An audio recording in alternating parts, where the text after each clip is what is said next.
کس کی تعظیم کے لیے کھڑا ہونا جائز ہے، جیسے استاد وغیرہ یا کوئی بزرگ؟ دیکھیے، دو قسم کی اس میں روایتیں ہیں۔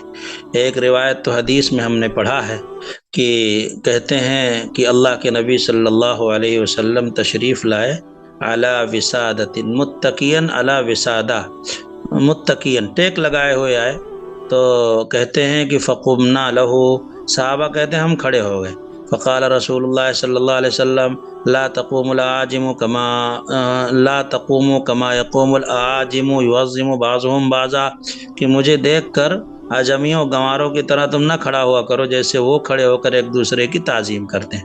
تو اس سے تو پتہ چلا کہ کسی کے لیے کھڑا ہونا جائز نہیں ہے۔ اور ایک حدیث ہے کہ حضرت سعد بن معاذ کو فتح خیبر کے موقع پر جو قیدی گرفتار ہوئے تھے، ان کے فیصلے کے، فتح خیبر نہیں، توبہ وہ بنو نذیر ہے غالباً، تو اس موقع پر جو قیدی گرفتار ہوئے تھے یہودی، انہوں نے خود کہا تھا یہودیوں نے کہ معاذ کو بلاؤ، وہ جو فیصلہ ہمارے بارے میں کر دیں آپ وہی کر دینا ہمارے ساتھ۔ مسئلہ تھا کہ مار دیا جائے یا چھوڑ دیا جائے تمہیں، تو انہوں نے کہا حضرت معاذ جو کہہ دیں گے، کیونکہ حضرت معاذ سے ذرا ان کی آشنائی تھی۔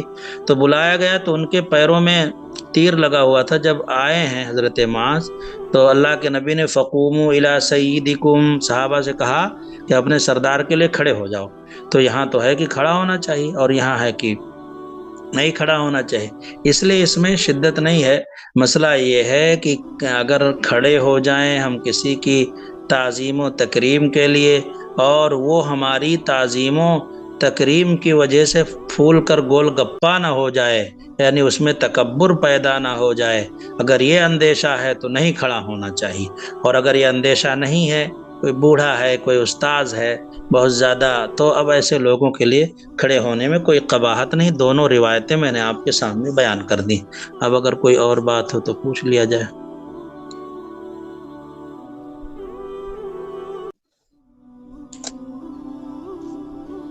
بلکہ حدیث میں ہے نا کہ اگر کوئی انسان اپنے لیے پسند کرتا ہو کہ لوگ میرے آنے پہ کھڑے ہو جایا کریں تو اپنا ٹھکانہ جہنم میں بنا لے۔ تو ایسا کچھ کام نہیں کرنا چاہیے کہ اس لیے میرا مزاج اپنا نہیں ہے، مگر استاذ کبھی جب آتا ہے تو بے اختیار قدم جو ہے اٹھ جاتے ہیں اور آدمی کھڑا ہو جاتا ہے، تو وہ غیر اختیاری ہوتا ہے، لیکن کرنا نہیں چاہیے۔ عام انسان اس وقت بہت ہی فتنوں سے دوچار ہے، کبر و غرور، نخوت، بڑائی، ہر آدمی بس سمجھتا ہے کہ بس میں ہی میں ہوں، میرے سوا کوئی نہیں ہے۔ تو ایسے لوگوں کو بہت زیادہ وہ نہیں کرنا چاہیے کہ یہ سب پھول کر کوپا ہو جائیں، پھٹ جائیں۔